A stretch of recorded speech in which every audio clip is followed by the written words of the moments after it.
não estão se entendendo.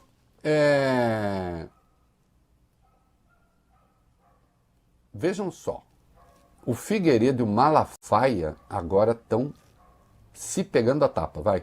O blogueiro Paulo Figueiredo e o pastor Silas Malafaia discutiram pela internet após o religioso fazer críticas ao ex-deputado federal Eduardo Bolsonaro. Como a gente falou ontem, em entrevista ao Metrópolis, Malafaia falou que Eduardo, calado, ajudaria mais o irmão Flávio Bolsonaro. A briga começou após Figueiredo afirmar que Malafaia inicialmente não era favorável à candidatura de Flávio à presidência e queria esperar o pastor amadurecer as ideias. Malafaia então respondeu o seguinte: o filhote da ditadura Paulo Figueiredo, calado, é um poeta. Lula agradece toda a intervenção dele junto ao governo dos Estados Unidos. É o camisa 9 de Lula. Só kkkkkk, muito kkkk. Na sequência, Figueiredo retrucou. Lindbergh hackeou seu X, pastor. Tá falando igualzinho a ele, deve estar tendo uma recaída da época em que apoiava o Lula, mas relaxa, já já você vai estar sentadinho aqui do meu lado e seremos amigos e felizes para sempre. O rio corre pro mar. O Tietê não, tá? O Tietê corre pro interior. Verdade. Não, só para lembrar, né? Porque ele chega limpo lá, a minha região, por exemplo. Mas depois, claro, ele vai para um rio que corre para o mar, né? E aí ele tá... E aí a briga seguiu, né? Porque o Malafaia... Eu não deixo barato, meu irmão. Não, então não tá bom. Não tá bom. Eu preciso melhorar isso. Vai! A briga não só seguiu, Reinaldo, porque Malafaia levou ainda o tom, voltou a chamar o Paulo Figueiredo de filhote da ditadura, postou também uma edição de trechos do blogueiro falando sobre Lula, sobre o tarifaço americano contra o Brasil, que acabou negociado pelo próprio presidente da República. Vamos acompanhar agora um trecho desse vídeo que foi publicado por Silas Malafaia. Vamos ver como os americanos vão se portar na semana que vem. Eu adianto aqui, início... Um pouquinho. Esse vídeo, na verdade... foi publicado... Desculpa, tá certo. Isso. Foi publicado pelo Malafaia com fala do Paulo Figueiredo. Ele fez uma edição, uma cola do Paulo Figueiredo. Coisas que o Paulo Figueiredo falou. Paulo Figueiredo falando que nós vamos botar para quebrar um negócio e tal, nós vamos ferrar o Brasil, o PT, o governo. E não aconteceu, né? Mas, de qualquer modo, o Malafaia publicou esse vídeo do Paulo Figueiredo. Vai lá. Vamos se portar na semana que vem. Eu adianto aqui, início da semana, resposta duríssima. Inclusive, eu fui um grande defensor do Lula livre.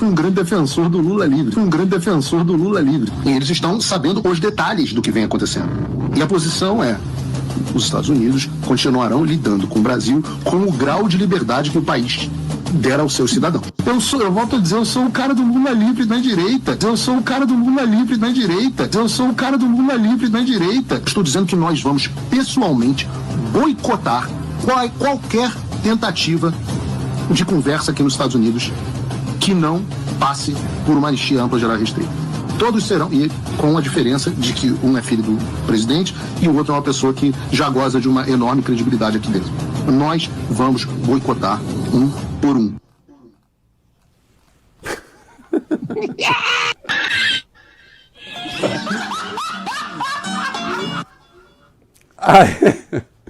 Aí o Figueiredo rebateu. O que ele falou, louco? Oh, meu Deus, ele colocou as coisas que eu falo todos os dias no meu programa. O que será de mim agora? Tenta achar uma foto dessas aqui minha, por favor. Pastor, vai orar. Já falei que não sou seu inimigo, mas estou cagando 1 quilo certo pra você. Te espero na campanha, completou. Esse verbo aí, Zagando, quer dizer, brando, né? É só para que você, às vezes, você não reconhece o verbo. Aí o Malafaia voltou para as redes, chamou o blogueiro de cínico e mentiroso. O pastor também se justificou a dizer que apoiou Lula no passado e tal, quando não tinha acusação e tal. Chamou ele de pastor xinga, fala, fala. O pastor xinga, fala, fala é uma carpideira descontrolada. Quem é carpideira? Carpideiras são aquelas que são chamadas para chorar em velórios, né? E o Flávio está tentando combater. Gente, vamos parar com isso. O que tem? Vai. O senador pré-candidato à presidência falou hoje sobre a crise na direita, especialmente após essa troca de farpas pública. entre Eduardo Bolsonaro, deputado federal Nicolas Ferreira e a ex-primeira-dama Michele Bolsonaro. Após visitar Jair Bolsonaro na Papudinha, Flávio falou que todos são adultos, voltou a pedir união e falou que vai se reunir com todos para aparar as arestas.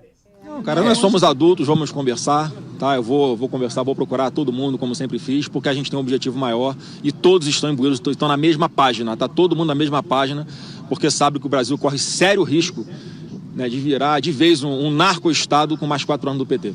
Não, em primeiro lugar, né, eu já conversei com o Eduardo, estava nos Estados Unidos agora há pouco, conversei longamente com ele, e as pessoas têm que se colocar no lugar do Eduardo. É um cara que está fora do país contra a sua vontade, teve o seu mandato cassado, as suas contas da sua esposa, suas contas bancárias estão bloqueadas, é uma pessoa que acompanha à distância, muito ansiosa, para que todo mundo compreenda, como ele compreende, como todo mundo compreende, que essa não é uma disputa de vaidade, quem tem que vencer uma discussão. Todo mundo compreenda o mais rápido possível que a gente tem uma missão, que é resgatar o Brasil. Então é nesse aspecto que funciona a cabeça do Eduardo lá, mas eu conversei bastante com ele, ele se comprometeu ali, enfim, a colaborar da forma que ele puder. Conversei nesse meio tempo, né, com mais algumas pessoas também, tá? E não tem nenhum problema, né, de falar aqui que eu vou procurar todo mundo, um por um, para parar qualquer tipo de aresta que porventura possa né, existir ainda. Vamos ver, né? As arestas estão existindo também. O presidente do Republicanos, por exemplo, Marcos Pereira, disse que está ficando difícil apoiar o Flávio Bolsonaro aí por questões que são ali deles, né? De composição partidária.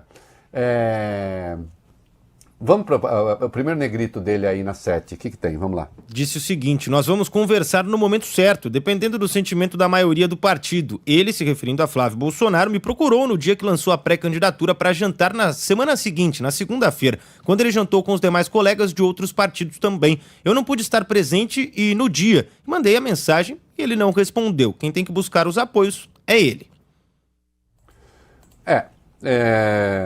E a coisa está complicada. Pegaram-se algumas anotações de Flávio e ele que está tentando pacificar o partido, talvez, e a direita, talvez vá dar marrolo ainda, vai. A imprensa divulgou imagens de anotações feitas pelo pré-candidato à presidência Flávio Bolsonaro durante uma reunião da cúpula do PL realizada ontem. Essas informações revelam planos do partido para as eleições desse ano e expõem opiniões sobre os possíveis candidatos. Circularam imagens de um texto que é intitulado Situação nos Estados e contém uma lista impressa de possíveis concorrentes junto a diversas anotações à mão. Um dos registros é sobre a disputa em Minas Gerais. Ao lado do nome do vice-governador de Minas, Matheus Simões, que será candidato ao governo, há a indicação de que ele é um nome que puxa para baixo o projeto presidencial do grupo.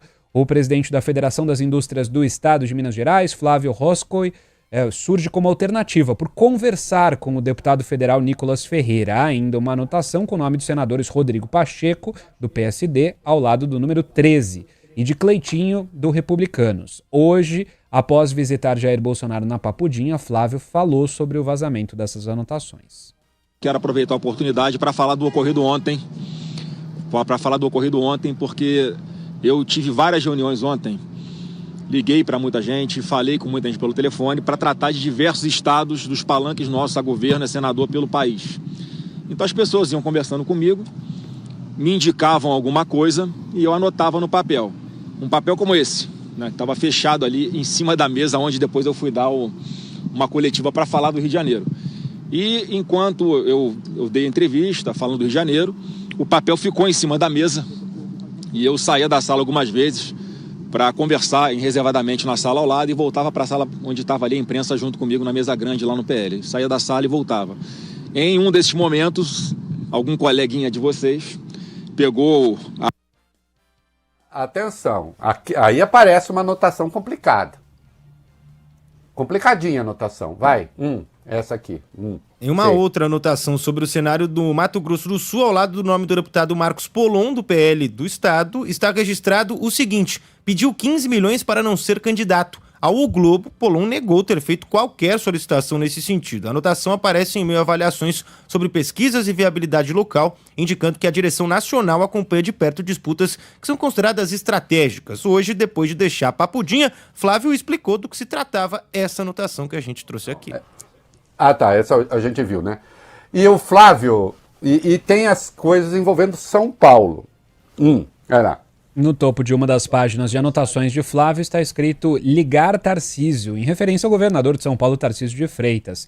Em relação a São Paulo, as anotações tratam de possíveis candidatos para a vaga de vice na chapa, que vai disputar a reeleição. O nome do atual vice Felício Ramute, do PSD, que era o preferido de Tarcísio, aparece ao lado de uma seta a um cifrão. Ramute é alvo de uma investigação sobre lavagem de dinheiro em Andorra, na Europa. Logo abaixo há uma pergunta. André do Prado, vice, em referência ao presidente da Assembleia Legislativa de São Paulo, deputado estadual André do Prado, que é do PL, tenta desbancar Ramute para a vaga de vice.